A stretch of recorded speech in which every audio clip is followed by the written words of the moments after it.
Okay, let's unpack this. Today we're looking at, well, just an absolutely extraordinary life. Muazzez İlmiye Çığ lived 110 years, passed away just earlier this year. An incredible span of time. Right. And she wasn't just, around. She was this world-class Sumerologist. People called her the Sumerian queen, the guardian of the first writings in modern Turkey. It's hard to even wrap your head around it. Born Ottoman, lived through world wars, the Republic's founding, and then, 70 years decoding cuneiform? Exactly. So our mission, really, is to try and synthesize that legacy, because it's unique. She took this deep knowledge of, humanity's origins writing in Sumer and used it actively. As a tool. Yeah, as a tool for modern secular justice, for women's rights. It's quite something. We've got sources covering her biography, which is pioneering in itself. The academic storm she kicked up, and just this incredible wisdom she gathered over a century. And the core thread, the thing that really ties it all together in these sources, is her philosophy.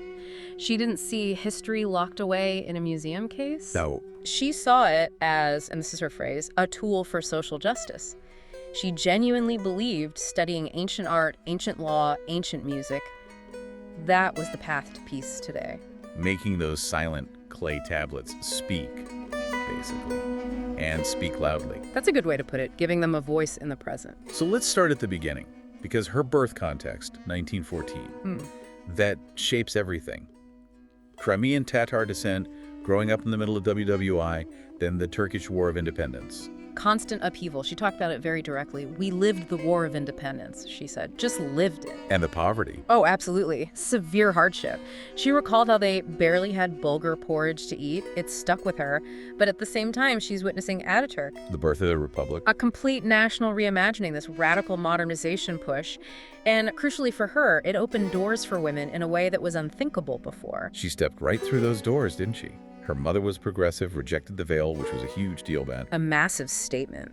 And Sisi becomes this Republican pioneer, graduates from the Gazi Teacher Training School in Ankara in 1935, a key institution for the new state. And then the big one, 1936, she gets a scholarship.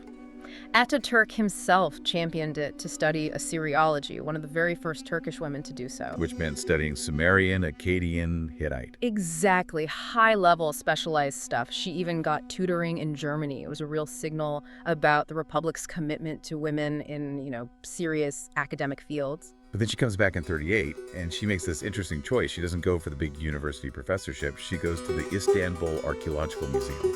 Why? Yeah, that tells you a lot about her. She said she wanted to touch history with her hands, rather than just theorize about it. She wanted that direct contact, cleaning the tablets, cataloging them, translating the actual wedge marks. History wasn't abstract for her, it was physical, tangible. And that desire, that need to touch history, fuels her entire career in Sumerology and Hittitology. The sheer volume of work, translating those tiny marks on clay, it's mind-boggling. It really is. And then comes the crucial collaboration. Samuel Noah Kramer. The giant in the field. The giant, yes. The American Sumerologist. They start working closely together in the Istanbul archives around 1950. And what they did, she and Kramer and her Turkish colleague Hatice Kacilye, it was fundamental. It changed our understanding of world history. So what were they actually finding? What were these tablets revealing? Well, it wasn't just, lists of grain shipments. They were selecting and translating the tablets with the first known songs, the first codified laws, the first poems humans ever wrote down. Wow. Think about that. They're holding the dawn of human expression, the dawn of organized society. And for Cheese, right away, these weren't just artifacts. They were, as she put it, a bridge toward peace and equity.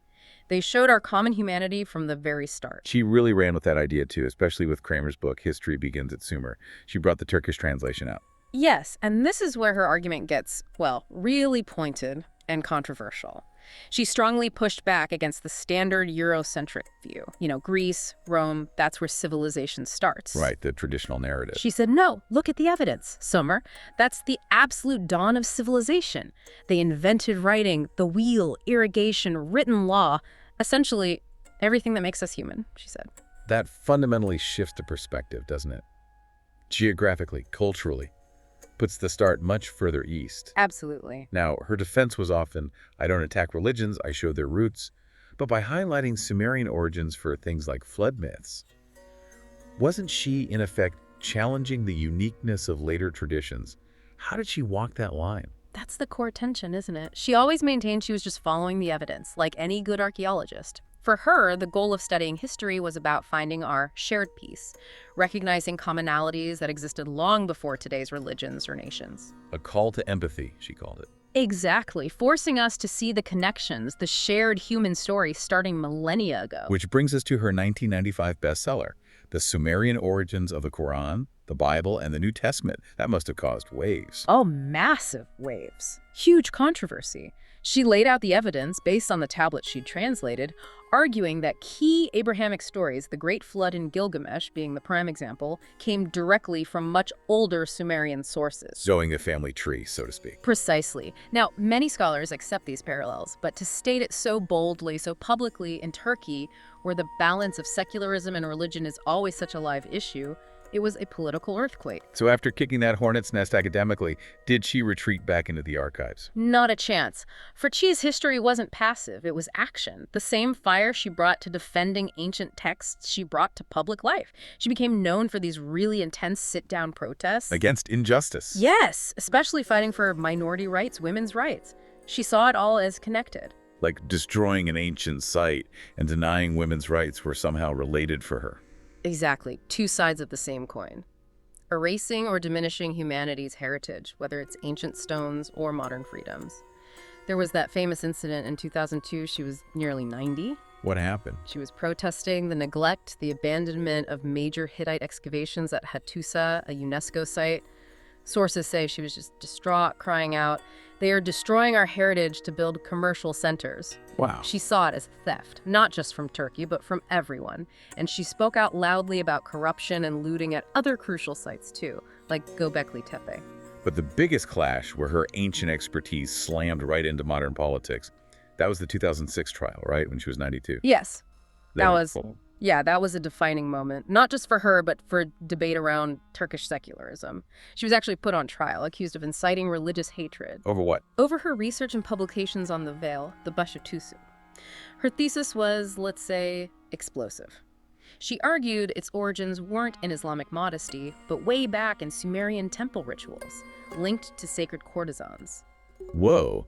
So she was using archaeology to weigh in directly on a hugely sensitive contemporary debate about women's dress and autonomy. Precisely. Talk about history being relevant. She faced trial, enormous pressure, but she refused to back down. Stood her ground in court. And she was acquitted? Yes, acquitted in November 2006. But her defense summed up her entire life's philosophy. She famously said, "The truth is not judged, it is studied." Powerful. She essentially used her knowledge of Sumerian law and history to defend the principles of secular inquiry, linking ancient civilization directly to modern freedom of speech. It's just amazing she kept up that level of engagement, intellectually and physically, for so long, 110 years. At 108, she said her secret was simple. Passionate work and minimal stress. Easier said than done, right? Right. But clearly that engagement fueled her. Even at 109, she was still having visitors, socializing at her cabin down in Mersin. Her life advice from an interview just before she passed, it's really something. It is. Very insightful. Okay, 4 key points she made. First, embrace surprises. The wind takes you where you don't know. Enjoy the harbor you arrive at. Sort of a radical acceptance, isn't it? Definitely. A flexibility. Second, stay active. Physically, socially, keep moving, keep connecting. Third, and this really challenges some norms, was don't feel you need to be complete in the traditional sense. Happiness doesn't depend on a husband or child, she said. Focus on self-sufficiency, intellectual life. Yeah, that's quite countercultural in many places. And her final point, reject negativity. Throw bad memories in the trash. Given everything she lived through, war, poverty, political attacks, that's profound. It must have been a conscious practice, real resilience. Absolutely. And maybe the most beautiful moment, the one that really brings everything together, her history, her love of art, her hope for peace, happened when she was 100. You mean the lullaby? Tell us about that. A 100-year-old Sumerologist singing one of the world's oldest songs. Yes, the Nana de Shulgi. It dates back over 4,000 years to around 2000 BC. She sang it during a virtual event, Concert Evolution. Incredible. And she explained it wasn't just an old song, she called it a maternal peace hymn. Proof, she argued, that music transcends wars. Wow. And then she connected it so personally. She said, singing this lullaby connects me with my childhood during the war, linking her own lived experience of conflict with this ancient plea for peace through music. 5,000 years just collapsed in that moment. So when you look at it all, what's the takeaway? Her legacy is this idea of being a constructor of bridges, right? Past to present, art to justice. Exactly. She refused to let antiquity be just antique. Her whole life was about making it relevant, making it speak to now. That mantra she had, understanding art and music is a way of building and approaching peace. It sums it up perfectly. Knowledge wasn't just for knowing, it was for unifying, for challenging things that divide us. She made history potent, maybe even a little dangerous to those who prefer ignorance. She really proved history isn't just dust on tablets. It's alive. It's a tool you can use for justice, for connection. She saw revolutions. She saw how knowledge could literally change everything. And her ultimate conviction, she said, was that knowledge is the antidote to hatred. History starts in Sumer, sure, but happiness. Happiness, she said, lies in acting without fear. That's a challenge for all of us then. How can we take knowledge, historical, cultural, whatever, and not just consume it, but apply it? Use it fearlessly to push for justice and peace the way the Sumerian queen did for 110 years. İletişim eksikliği. Evet.